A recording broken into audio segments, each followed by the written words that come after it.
Hey party people, this is Dawn Fields, and this is the world system versus the kingdom system. There is a battle for your soul. Do you know there's a battle for your soul? Your soul is priceless. So it's a spiritual warfare that goes on 24 hours, 7 days a week. And the prize is your soul. You want to find out where your soul, where your spirit will spend eternity. Whether it's going to be here on earth in the heaven on earth, or will it be in hell? So the battle is constant, and you can either win the battle or lose the battle. What is this person? Let me get by first before you start doing whatever crazy stuff you do.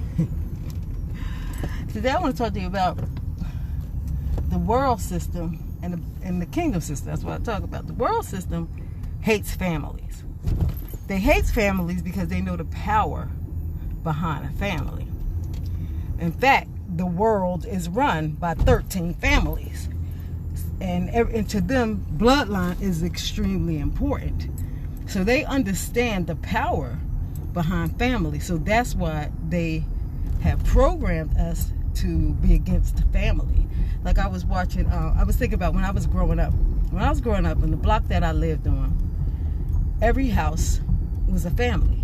I grew up in an all-black community.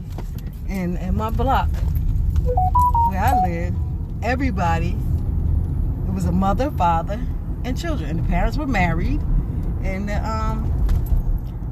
children, let me close this. Try to hold it so that sun is not coming in. Everybody had a mother, father. It was only one family where it was a single mom, and she lived with her family. But the kids, you know how kids are. Kids be going up to them saying, wait, where your daddy? How come we never seen your father? So the kids would say, oh, my father's a Secret Service man. He on a secret mission, so we can't really see him that much. And I don't know if that's the story the mother told them, or if that's what they made up to tell other people so that they won't feel uncomfortable not having a father.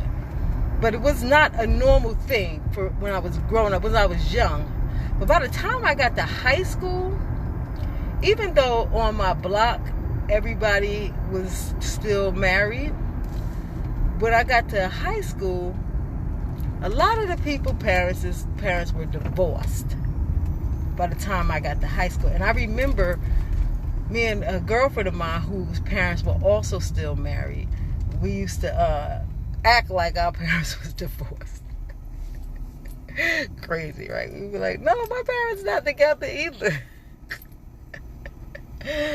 My parents never divorced. They were married up until my mother died, and then my father died shortly after. But that's because, see, you have to start thinking, what happened that caused people, how do people go from everybody being married to everybody being divorced? And then to everybody just not even getting married, just having children out of wedlock. That becomes the norm.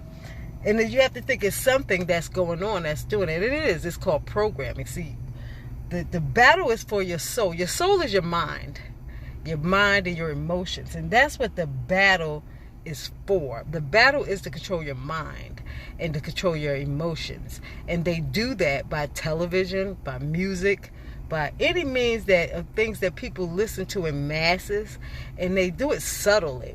Like they do a TV program where the parents where there's no longer parents, there's just children. Or then they'll start doing programs where it's no marriage, and they got things where it's all different type of marriages, like stuff like Modern Family and like TV shows like that.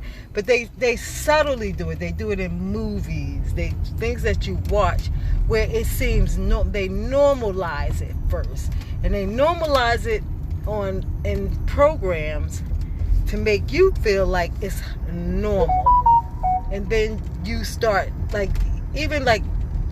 they start with cheating, the husband cheating in movies, and then it becomes, slowly but surely, people start picking up on these behaviors because they're being put into his subconscious mind. The subconscious mind is very very important. The subconscious mind is where your spirit resides, because your subconscious mind is where your Holy Ghost resides. People call it the subconscious mind, but it's really where your spirit resides, because that's the part of you that controls you, that can convict you when you're guilty of something, or the part of you that make sure you get the things that you prayed for. So, but when they start feeding you these different images and different, even images that you don't even see. See, they're very wise. They've studied the mind and they know how it operates and how it works. And so they use certain things to program you, and program you into thinking that you could have children and not be married, that you could just have as many babies as you want. They make it normalized. Oh, this woman has 3 kids by 3 different men. They make that normal, and that's not normal. Yeah, I was in a discussion today. Somebody put a question up saying that they had a deadbeat dad. He was a deadbeat dad all the kids' life, and that his the money that he owes in arrears is over $163,000. And they was like, when the money comes in, the mother was saying that her and her son was just put together a hypothetical situation of what they would do when the money, if the money ever came in. And the son was saying that the money should come to him, and the mother was saying that the money should come to her. So of course everybody in the trend was saying, oh, the mother should get the money, the mother should get the money. Well, I don't think the mother should get the money. The mother made a bad choice with her life. She had sex with a random guy, and I say random because he was not in a committed relationship with her. She had absolutely no idea whether he was going to be a good father. She just randomly had sex with a guy, got pregnant, and then she decided on her own to have the baby, because I'm sure he's a deadbeat dad. He said, I don't want to have this baby. He told her that. And she said, well, I don't care. It's my body, my choice. I'm having a baby.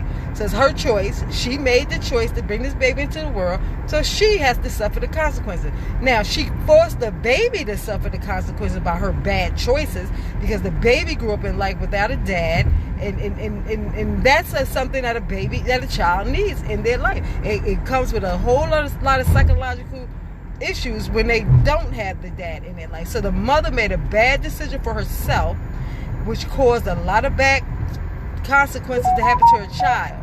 So if the child support, which is called child support, not mama support, it's called child support, if it were to come in, it should go to the baby to set the baby up for life. It should go into a trust so that the baby doesn't get it all and spit it all in one chance. And the baby's not a baby anymore. I think she said he was in his 20s or so. So he was not a baby. But still, I would set it up so that he would have, a trust, so that it paid him on a certain time, he would get like maybe a weekly salary or something like that, so he don't go out and, because people who never had money, they don't know how to they don't know what to do with money. So I would make sure that he didn't just run out and blow it all in a year. So I would make sure it was set up for him. But I don't think the mother should get anything from it. That's her consequences. That's him getting a blessing for decisions that he had to deal with and he had nothing to do with. But see, society has taught us that, it's okay for you to go out and have babies out of wedlock. It's okay for you to, just because you don't need a family, you don't need a husband, you don't need a man. That's society training you to be against yourself. Because, like I said, the richest people in the world that run this world, there's 13 families. And the reason they run it is because they are families.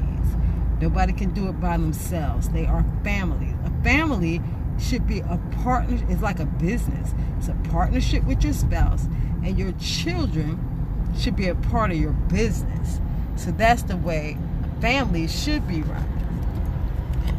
Now, I'm not saying everybody's circumstances is the same, where a woman, sometimes women have babies and maybe they were married, and 9 times out of 10, if they were married, it's a real rare chance that the husband is not going to be in the baby's life anymore. That's just a really rare chance of that happening.